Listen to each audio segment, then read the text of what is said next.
Gold and silver are holding on to gains overnight upon the news that has broken out in the Middle East with war that is waging now between Hamas and Israel.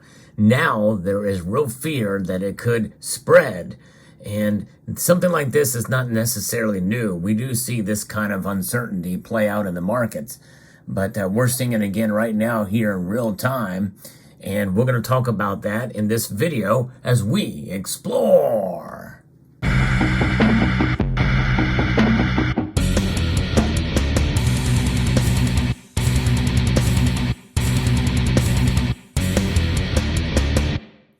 Yes, gold is up and silver is up. But first, before we get to those markets in this rare midday trading video that I'm going to be doing here, the Dow Jones Industrial Average is down. The NASDAQ and S&P 500 are down as well. But the dollar index is up rather substantially. It's up 0.13% to 106.36. Still below what we had seen, in recent weeks here. But nonetheless, the dollar strength is something that people are, flocking to in this case, where war is now waging in two areas in the world theater, in Ukraine and also in the Middle East there in Israel. And so there has been some talk, and of course we know that we look at official statements, we look at what mainstream media reports, we look at how it's posted on social media, and there's all kinds of talk about what's happening. Deciphering truth is going to be something that is going to be take some time in cases like this as to where the support is coming from. I think most of us recognize that support for Hamas comes from Iran, but the Wall Street Journal is reporting that they were actually directly involved in the planning as such, and even gave the go-ahead for the attack to happen. And then there's also talk that if the United States gets more involved, and it's likely that we may, as it's been confirmed that over 1,200 are dead now, including 9 Americans, and Americans are being held hostage. So in a sense, that's an attack on a substantial amount of Americans that has occurred there. And so there is real talk that we could become much more involved than what we already are in the area with supplying weapons to Israel.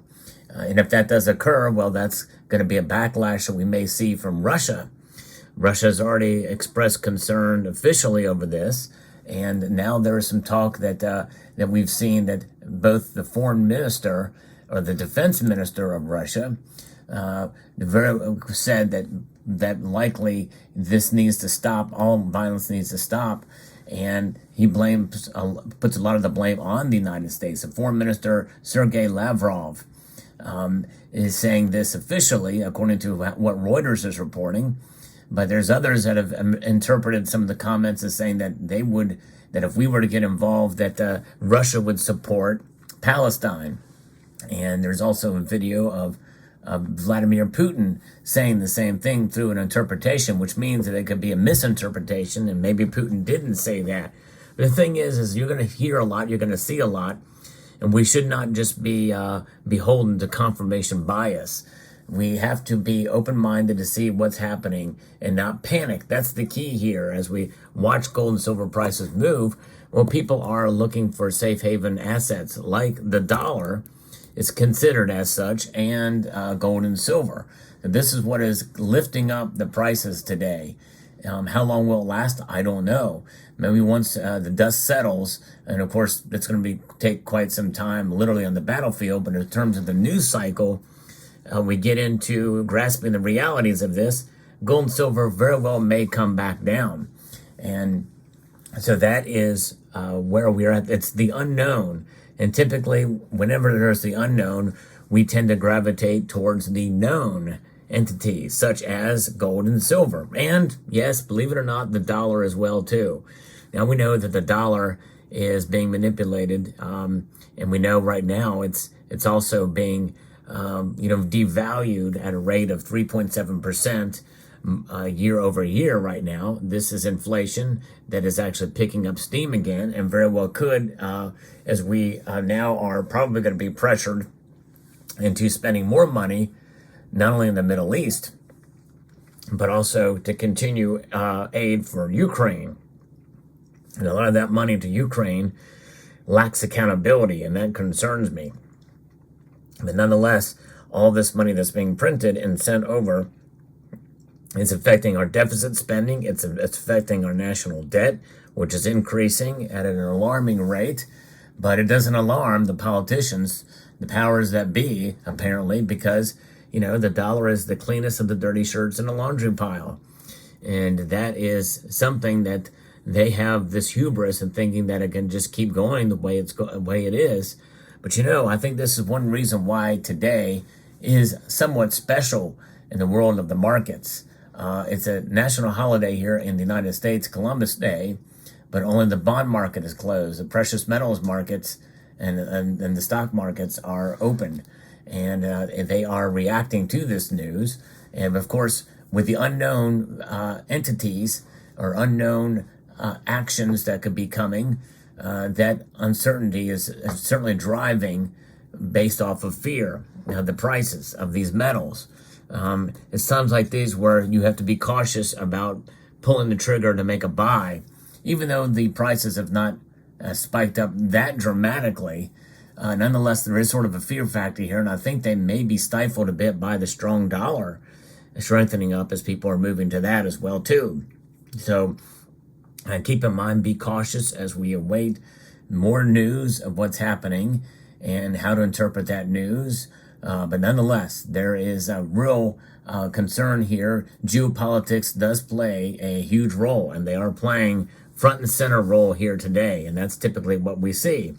Now, the good news in all of this is that people do see, certainty in uncertain times, and in terms of, our personal protection, in terms of our financial protection, that is indeed gold and silver. So people are seeing that. And they're seeing it more and more. I've done videos about that in the past, and I have one coming up soon again later today that you should check out. And I think is quite invaluable. Also posted a video just before this on how to find the best precious metals dealer, online precious metals dealer. I also talk about local coin shops in that video too. So I hope you will check that video out as well. And understand that, we are going to see probably a lot of volatility. We're now seeing steadfast prices in the upwards direction for gold and silver, but we could see a smackdown as well too, as more information comes in, as more economic data comes out. That could have a suppressive effect on gold and silver, but that does not change the value of these metals. The value of these metals is something that will remain constant, and something that we should certainly take into account and realize that through the course of time, not just in between two different dates that span a year or 6 months or what have you, because you can pick any two dates to make any asset class or stock really seem really, really good and attractive, or horrible and the worst investment ever. You can say that and make that for anything, including Apple stock, including Bitcoin, or copper prices, or gold or silver. But nonetheless, the gold and silver are unique in that they are monetary metals and been recognized as such for thousands of years, and will continue to provide that stable store of value that they have been known for long before the United States was ever a country, and long before the establishment of any kind of UN mandated or designation of an Israeli state. The gold and silver have lasted for thousands of years. So let me know what your thoughts are in the comment section down below about the events of the day. We will continue to watch and keep an eye on what is happening there. And the best thing we can do is protect ourselves, not only our families and ourselves personally, but also financially, with assets that have proven themselves even above and beyond this situation at hand. Because what do we know that has been true throughout history? The pieces of paper and cotton linen fiber that you see here below, sitting below these two precious metals, they will eventually crumble up and die away. They are what they are, but the metals will continue to live on. And by the way, that's both literally and figuratively. Gold and silver essentially are eternal for as long as humanity has been around. And the paper money and currencies around the world, well, they typically get died off or reset at one point or another. I'll give you a case in point. The hyperinflation in Zimbabwe in 2008. In November of that year, we saw the largest inflationary note in modern history. There was one that happened, I guess, in the early 1900s and whatever, but Romania, that was, I believe, a Romanian currency that actually was slightly higher. Nonetheless, this note here is the $100 trillion note that Zimbabwe has. I don't have it here, but that's the representation. We know that that occurred in November 2008. By January of 2009, that note was traded out for the new Zimbabwean dollar. It was a reset. It was a currency reset. And I think that's what's going to be happening here soon, or at some point in time. They're going to eke this out. They're going to milk the dollar for all it is, for all it's worth, literally, compared to other currencies, for as long as they can. But in due course, it's going to have to meet its maker at one point or another and be reset in some manner or form. So there you have it. Let me know what your thoughts are in the comment section down below. I'd like to extend a multitude of gratitude to you all. And please pray for the peace of Jerusalem, and that we can minimize deaths, and we can get to peace of some sort in the region. I'd like to extend a multitude of gratitude to you all and encourage you to please rate, share, comment, and subscribe.